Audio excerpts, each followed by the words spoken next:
which type of deadlift should you do to build the most strength and muscle? Watch this. Our first caller is Angelina from California. Angelina, how can we help you? Hi, this is so exciting. So I'm Angelina. I am a group fitness instructor and a fairly new personal trainer. I just received my personal training certification last year in September.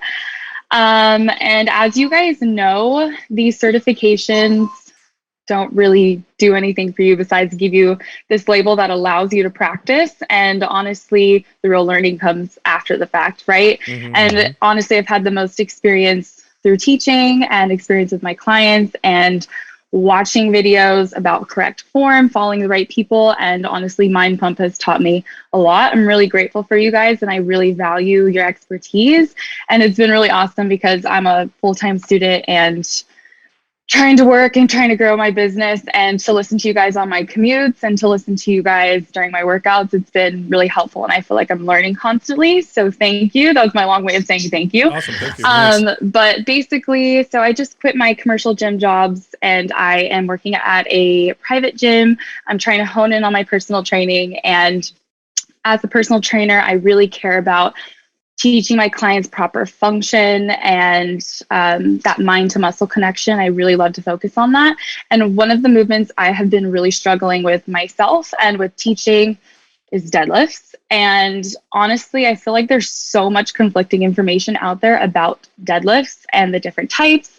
And I would love for you guys to help break it down for me. So I kind of wrote like a question rant in, but I'm going to just kind of go and you can stop me. But basically, so one of the biggest things is I'm struggling between Romanian deadlifts and straight leg deadlifts. I feel like there's a lot of confusion out there. I used to set the bar down every single time with my straight leg deadlifts, but I'm seeing that they're both supposed to hover, but then some people say, no, set it down every time with your straight leg deadlifts. And so I'm wondering, do you hover with both? And should I be going all the way down or only to my range of motion? Because it's so weird because I can't stop feeling pain in my lower back with just RDLs, but I don't feel them at all with my straight leg deadlifts. So I want to kind of break down like what they're both working and let's break that pattern. Let's break that down before we move on to all the rest of them, because I know you're going to list off all of them. And you know, Sal communicates this really well when he talks about like you can do any movement so long as you move safely, right? So there's people that have the flexibility to do a stiff-legged deadlift where they take the bar all the way down to the ground. Most people don't. Most people, by the time they get that bar close to the ground, the low back will start to round, and so that's what really matters. And so that's first and foremost, right? So if you're somebody who can do a stiff-legged deadlift and you can move the bar all the way down the ground and put it at rest, you can do that. Also, they become a little bit different exercises if you keep the barbell hovering versus setting it down, right? So if you're doing like a traditional deadlift where you set the bar down, there's a lot more emphasis on the concentric portion of the exercise, right? The pulling it up, and then you're kind of letting the bar drop all the way back down to the ground. So it's just they're all valuable. They're all focusing on different things. Different intent for each one. And there's not like this is wrong, this is right. It's, you know, traditionally you do an RDL and you don't let the barbell go all the way to the ground. But if you were somebody who had that flexibility, it doesn't mean that you can't do that. It just changes the exercise a little bit, right? If I have to hover and I can't set it down and I'm doing 5 to 6 reps, I'm consistently keeping tension back on my hamstrings and my glutes, right? Whereas if I set the bar down, I get that moment of rest, and then the focus is more on the lifting the bar up and not so much on the lowering the weight. So you kind of change the movement. Yeah, Angelina, with the deadlifts, first off, a couple things. I think this will help too with deadlifts in general. Generally, don't look at deadlifts as a body part or muscle specific exercise. They just don't lend themselves very well to that. Now, of course, a Romanian deadlift or stiff-legged deadlift, you could say is a hamstring and glute exercise, and that's true, but I don't like to focus on them like I would a more isolation exercise. When it comes to deadlifts, I am almost always teaching my clients to perfect the technique and the form and not worry about which muscle group we're feeling it in. Now, of course, That doesn't mean you ignore if you feel something wrong, but it's really about the movement more than anything. And they just work better that way. As far as the the Romanian deadlift and stiff-legged deadlift, the key is that the spine stays in a fixed position. Okay, so you get in a neutral spine, you bend at the hips, right? So it's hip flexion and extension, not lumbar, and the spine stays fixed. And if the spine can continue to stay fixed and you hit the floor, that's fine. If the spine starts to flex round or extend, at the bottom, then you went past the range of motion that you own. So that's what you watch. So if you can go all the way down, very few people can do that, by the way, with really, really good, spine positioning. But if you can, then that's totally fine to go all the way to the ground. Now, if you want to get a client who can't do that, but you'd like them to set the weight down as well so you can reset between every rep, which is totally fine, then what you would do is you would have them place the weights on blocks or on a bench. So you would raise the floor essentially so that they can put the weight down, reset their position. I would do this all the time with clients because that spine position is so hard to maintain for some people that I would have them set the weight down on a bench or blocks. We would pause, reset our position. I always especially when it gets clients. heavier, it's difficult. Like with the hover, I feel like I can, when I'm setting it down, I feel like I can lift so much heavier than when I'm hovering. Because you're resetting. The risk goes way up. Yeah. Because exactly. Part, and control. So in terms of like beginner to intermediate, I always suggest, to setting it down. Reset. That's what I would do. And then that makes sense. You said with the Romanian deadlift, you feel more low back pain than a stiff-legged? Yeah, it's so weird. I feel like, I think because I'm in my head there's movement in the spine. That's what's happening. That's what's happening. It's so weird though, because with my straight leg deadlift, I'm not feeling my lower back at all. And I feel like my range of motion is like, I'm also a Pilates instructor and I feel like I have very flexible hips and I feel like my range of motion is great with my straight leg deadlifts, but I think with my Romanian deadlifts, I'm really focusing on like, I want to feel it in my glutes and I'm not feeling it in my glutes. And then I just start to feel this lower back pain. Here's what's probably happening. I'd have to watch your form, but I'm going to make a educated guess that you're overarching your spine with the Romanian deadlift. Yeah. That's the I think that might be what it is. Cause I'm watching videos and I'm like, I'm not rounding my lower spine because I feel like that's the common thing. That's why you would feel lower back pain. Yeah. But I'm not seeing a round. It might be that you're really trying to focus on like sticking my glutes out because that's what people say to do. Yes, you're arching the hell out of your low back to stick the butt back. It's one or two. I would say it's either that. My guess was going to be that there's just movement in the lumbar spine. So when you're in a soft bend in the knee, so one of the benefits I feel of doing a stiff-legged is you can kind of lock the body in a position. The knees are locked out, the hips you can lock out, and all you're focusing on is sliding the hips back as you drop down. Where when you're in an RDL, you have kind of this soft bend in the knees, and so you're kind of concentrating on keeping them in that fixed position, and you could easily go up or down. And sometimes what that'll cause is, even though you're not rounding at the low back, there's movement in the low back, and so that you feeling it in the low back and you're loading the bar, you might just be feeling it in that. So it's either what Sal is saying, you're overarching, which you test that out by. I'm gonna guess that you're not talking about feeling like you're a muscle pump in your low back, but you feel like it's kind of not good, like it feels like your spine is shearing a little bit. Okay, you're overarching. You're 100% overarching. You don't get that from movement in the spine. Movement in the spine, that'll give you a burning sensation and a pump in your low back. Like the muscles are tired. And the biomechanics of a stiff-legged deadlift actually place more load on the muscles of the spine that surround the spine than a rear Romanian. What's happening with you, which is common with people who are strong and are trying to focus on the glutes, is what they do is they really arch the back. They overarch the back. So what you want to do is, I don't want you to overarch the back. I want you to go ahead and arch your back like you normally do, then bring it more to neutral, and then brace the hell out of your core, and then focus on your hips, and you won't feel it in your spine anymore. I think it's because, like I was saying, I'm really trying to differentiate the two movements for myself because I wasn't doing Romanian deadlifts for so long. I was just doing straight leg deadlifts. And I feel like I had even clients wanting to do Romanian deadlifts. And then I felt like, okay, I need to start doing this myself and really understand.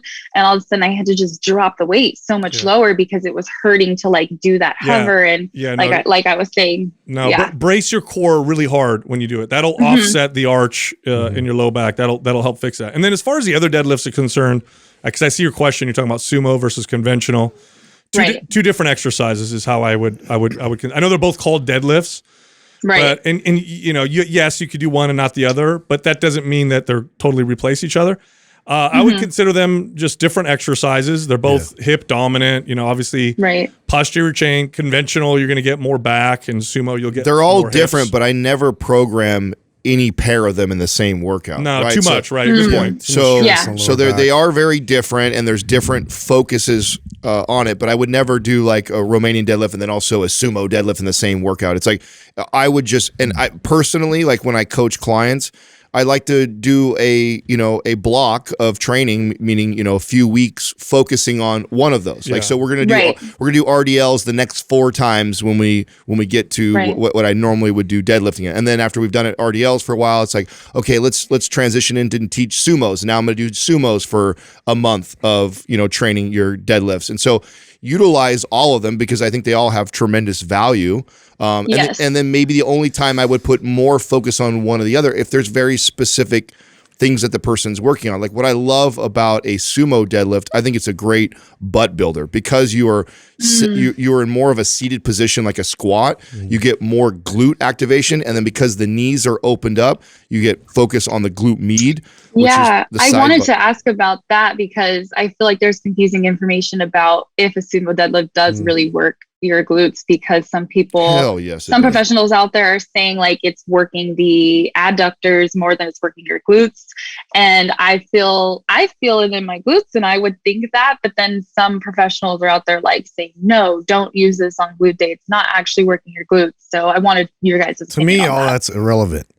Okay. In terms of the overall value of both of those specific exercises, sumo and conventional, we're trying to master the movement and the mechanics and get the body to produce as much force as possible. There's not a lot of exercises that allow you to drive and control that much force and to do that all at once. And so if you can focus primarily on just like proper form, technique, and really bracing the body and getting everything as live and active as possible, all of that is going to happen as a byproduct.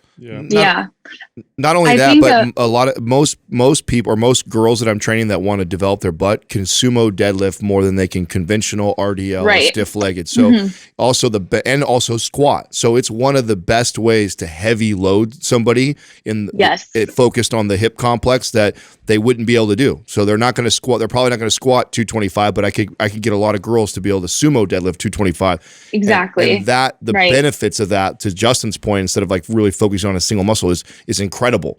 So use them all. They're all different. I would never pair them together.